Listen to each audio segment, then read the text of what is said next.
This is Leadership is Calling, a podcast that brings you leadership and business tips anchored in the people part. I'm Hyman Pratt, CEO and founder of Leading Edge Teams. Hi, everyone. I'm Hyman Pratt, and you are listening to the podcast Leadership is Calling. And so glad you're here. Today, we are talking about one of my favorite topics, which is agreements, and the fact that agreements are a process, not a promise, in business anyways. Now, most of us think of agreements as kind of a matter of personal integrity, right? Like good people keep their agreements, and less good people don't keep their agreements. But in business, agreements are not a matter of personal integrity. It's not really about perfectly keeping your agreements or not keeping your agreements, because they can't be a promise in business. And the reason why they can't be a promise is because in business, agreements are situational. Okay, that means that agreements are a way of setting intentions. It's like you and I make an agreement based on a current situation of like, you're going to do this, I'm going to do this other thing.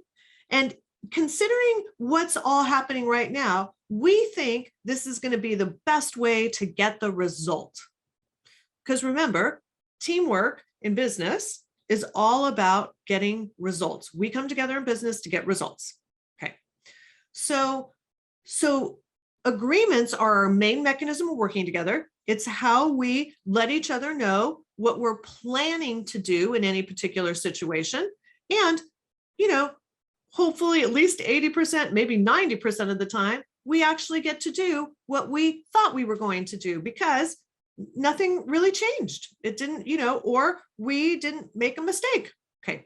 So the thing is, business moves so fast in today's day and age. There's so much change going on all the time, especially in the outside environment, especially in things we can't control, but also in things in the internal environment. Like, things just don't go as planned. Humans do make mistakes. We may anticipate something, estimate that a project's going to take one length of time, and it takes more than that. There are things that happen all the time. So because of that, in business, agreements are all about setting intentions.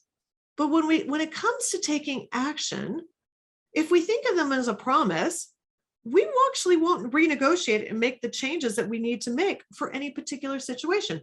And I have an example that's come up a lot for clients recently.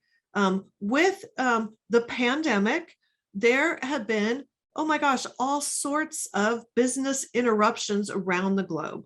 And one of them has been for anybody that manufactures overseas. Okay. So if you bring in goods from China or India or Taiwan or really Italy, anywhere else, chances are your goods got delayed by a lot. And for things that are manufactured, we usually make plans pretty far in advance because it already takes some time.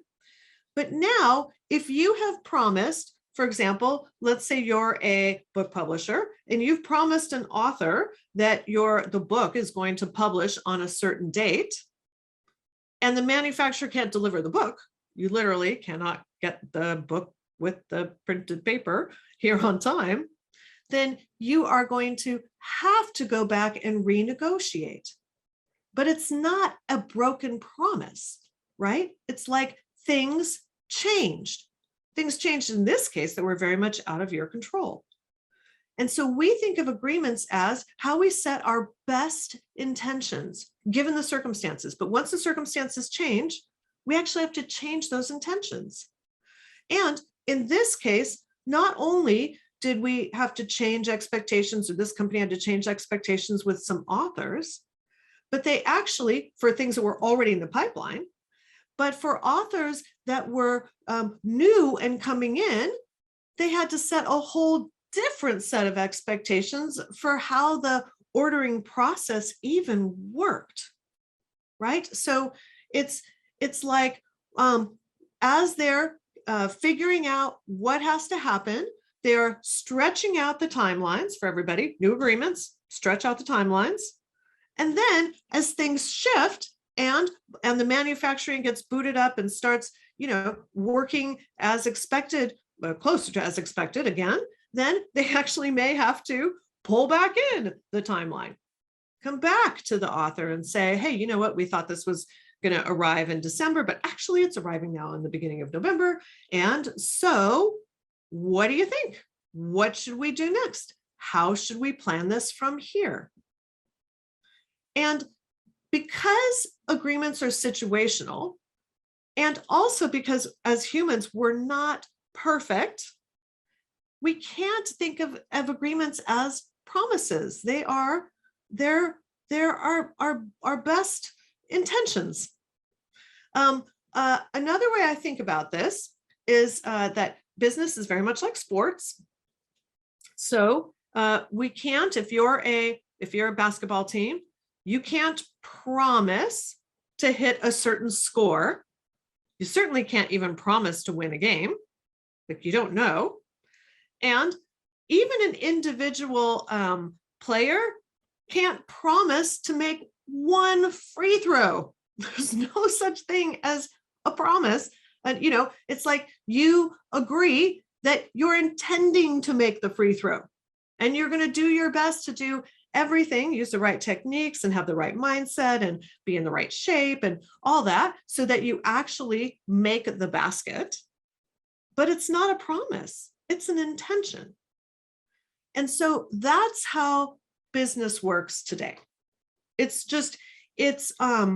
We are always going to be renegotiating different kinds of agreements. We are going to have to work with or recover from agreements that get missed, because again, we're not perfect.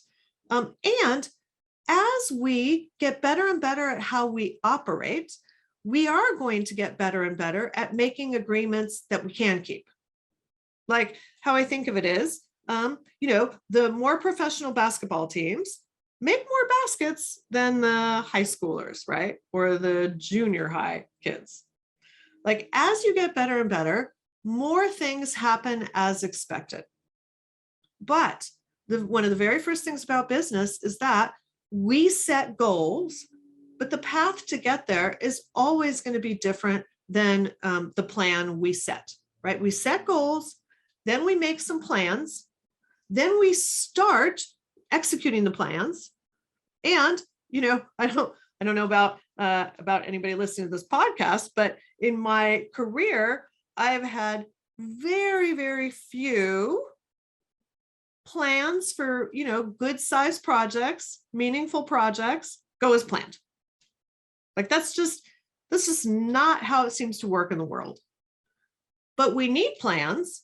We absolutely need plans, because we need to know what we intend to do. We need a framework. We need a basis to make all our other agreements, to figure out, well, if I'm doing this in this project, what can I do in this other project? What am I available for?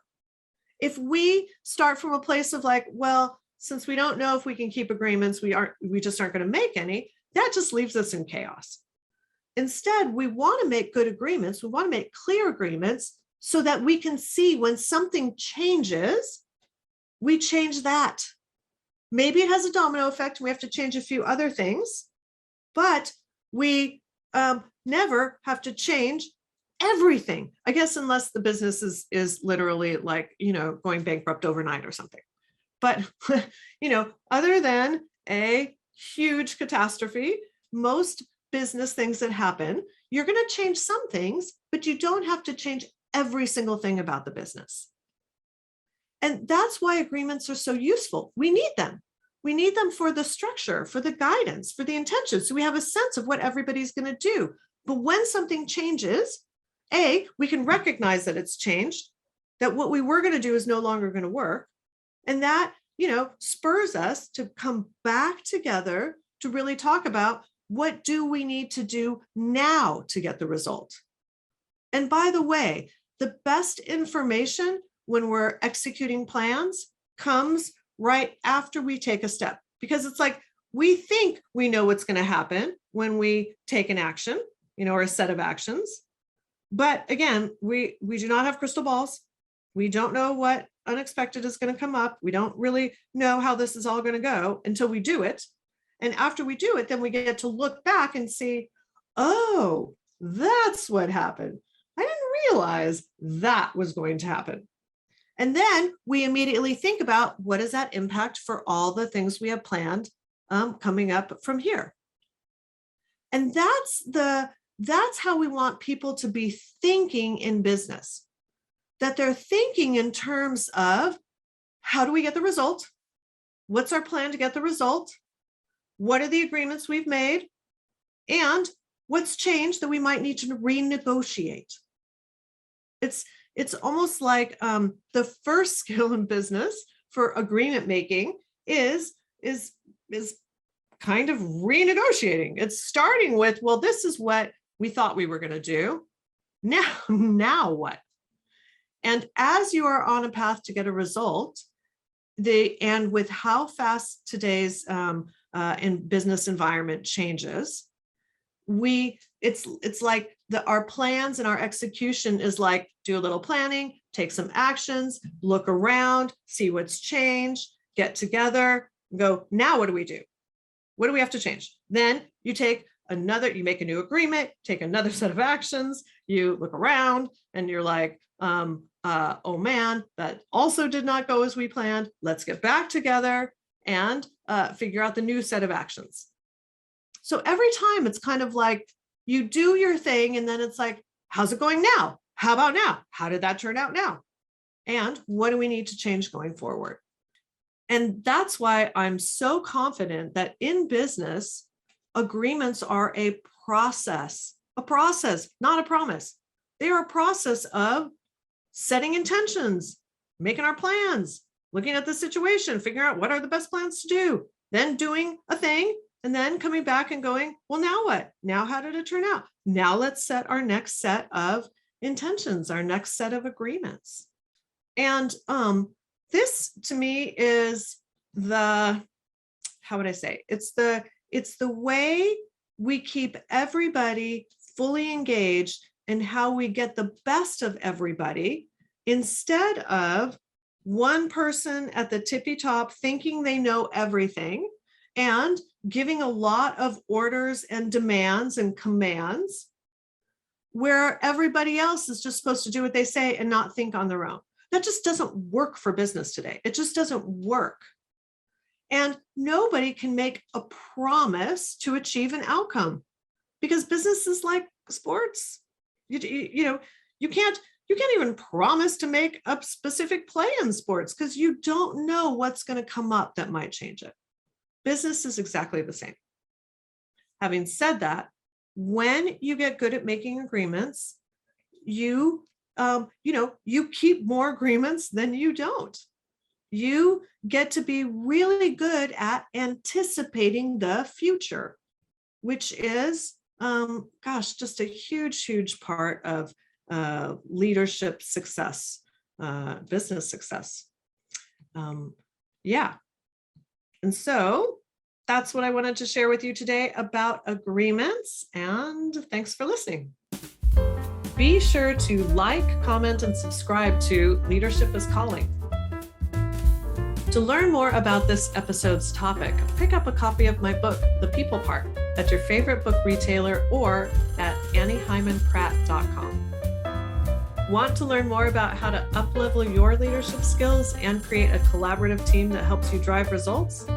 Go to leadingedgeteams.com/schedule to learn more about working with us and to schedule a call.